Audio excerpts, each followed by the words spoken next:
പുതിയ ഒരു എപ്പിസോഡിലേക്ക് എല്ലാവർക്കും സ്വാഗതം. മണക്കടവ് സ്കൂളിലെ ക്യാമ്പ് കഴിഞ്ഞ് ഞാൻ ഉദയഗിരിയെക്കുറിച്ച് ഒന്ന് പറഞ്ഞായിരുന്നു. ഉദയഗിരി എന്ന് പറയുന്നത് ഞങ്ങൾ ഈ താമസിക്കുന്ന കുട്ടാറമ്പിൽ നിന്ന് മണക്കടവിലേക്ക് പോകുന്ന വഴിക്ക് കാർത്തികാപുരത്ത് നിന്ന് ലെഫ്റ്റിലേക്ക് തിരിയുക. അന്ന് ഈ സ്ഥലത്തിൻ്റെ പേര് പാട്ടപ്പാറ എന്നായിരുന്നു. പാട്ടപ്പാറ.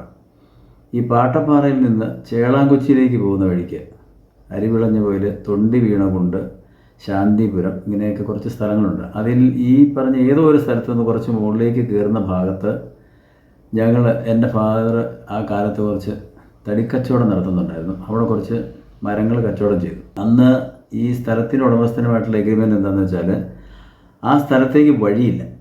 വഴി നമ്മൾ വെട്ടിയുണ്ടാക്കി, ലോറി കയറാൻ പാകത്തിനുള്ള വഴി വെട്ടിയുണ്ടാക്കി തടി ഇറക്കിക്കൊണ്ട് പോകുക എന്നുള്ള നിലയ്ക്കാണ് തടി കച്ചവടം ചെയ്തത്. അങ്ങനെ തന്നെ ചെയ്ത് ഞങ്ങൾ റോഡൊക്കെ ഉണ്ടാക്കി.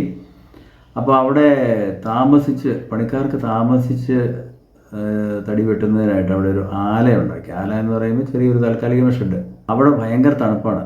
രാത്രി കാലങ്ങളിൽ നമുക്ക് ഇന്നൊക്കെ ആണെങ്കിൽ കമ്പിളിയൊക്കെ കൊണ്ടുപോയി പുതയ്ക്കാം. അന്ന് കമ്പിളിയോ പുതപ്പൊന്നും ഇല്ലാത്ത കാലമാണ്. ഒരു പുതപ്പുണ്ടായിരുന്നു എന്ന് എനിക്ക് തോന്നുന്നു പണിക്കാർക്കൊക്കെ. ഏതായാലും ഞാനും അവിടെ പോയി താമസിക്കാറുണ്ട്. അവർക്കൊക്കെ കൂലി കൊടുക്കാനും ഒക്കെ ആയിട്ട് ചില ദിവസങ്ങളിൽ എന്നോട് പോകാൻ പറയും. അങ്ങനെ ഞാൻ ഒരു ദിവസം അവിടെ ചെന്നപ്പോൾ ഈ ആലയ്ക്കുള്ളിൽ നല്ല ചതുരത്തിൽ മൺകട്ട കൊണ്ട് കെട്ടിയുണ്ടാക്കി ഒരു ചെറിയ ഒരു കുഴി പോലൊരു സംഭവം ഉണ്ടാക്കി വെച്ചിട്ടുണ്ട്. രാത്രി ആയപ്പോഴാണ് മനസ്സിലാകുന്നത് അതിൻ്റെ ഉള്ളിലേക്ക് ചുവന്ന അകിലെന്ന് പറയുന്ന ഒരു മരത്തിൻ്റെ തടി ഇട്ട് കത്തിക്കുകയാണ്. ഈ വെട്ടുന്നതിൻ്റെ വേസ്റ്റൊക്കെ വരുന്നതൊക്കെ ഇട്ട് കത്തിച്ച് കഴിഞ്ഞാൽ ഇതിന് പുകയില്ല. ശരിക്കും കത്തിക്കഴിഞ്ഞാൽ പിന്നെ കനൽ മാത്രമേ ഉള്ളൂ. അപ്പോൾ അതിൻ്റെ ചുറ്റും വിരിച്ചാണ് പണിക്കാരും ഒക്കെ കിടന്നിരുന്നത്. അപ്പോൾ ഞാനും അവിടെ കിടന്നിട്ടുണ്ട് 3-4 ദിവസമൊക്കെ. അങ്ങനെ ഏകദേശം കുറേ കാലം കൊണ്ടാണ് ഈ റോഡ് പണി തീർത്ത് തടിയെല്ലാം വെട്ടി വീണ് പിന്നെ ഇതിന് പാസ്സൊക്കെ കിട്ടിയിട്ട് വേണം എടുത്തുകൊണ്ട് പോകാനായിട്ട്, കൊണ്ടുപോയി വളപട്ടണത്തും കോഴിക്കോടൊക്കെ കൊടുക്കാനായിട്ട്.